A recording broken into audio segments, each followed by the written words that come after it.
മലയാളികൾക്ക് അഭിമാനിക്കാം. ലോക ഫുട്ബോളിന്റെ മഹാമേളയിൽ മലയാളി സാന്നിധ്യത്തിന് സാധ്യത തെളിയുന്നു. 2026 ലോകകപ്പിനുള്ള ഖത്തർ ദേശീയ ടീമിന്റെ 34-അംഗ പ്രാഥമിക സ്ക്വാഡിൽ കണ്ണൂർ വളപട്ടണം സ്വദേശി തഹസിൻ മുഹമ്മദ് ഇടം നേടി.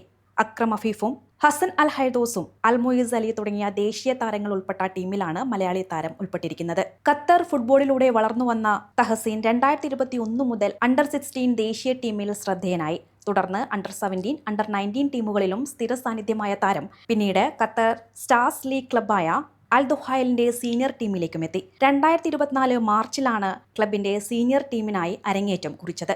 ദേശീയ ടീമിനായി 2024 ജൂണിൽ അഫ്ഗാനെതിരായ ലോകകപ്പ് യോഗ്യതാ മത്സരത്തിലൂടെയായിരുന്നു തഹസിന്റെ അരങ്ങേറ്റം. തുടർന്ന് വിവിധ അന്താരാഷ്ട്ര മത്സരങ്ങളിലും ടീമിന്റെ ഭാഗമായി. കഴിഞ്ഞ വർഷം ചൈനയിൽ നടന്ന അണ്ടർ-20 ഏഷ്യൻ കപ്പിൽ ഖത്തറിനായി 3 മത്സരങ്ങളിലും ശ്രദ്ധേയമായ പ്രകടനം കാഴ്ചവെച്ചു.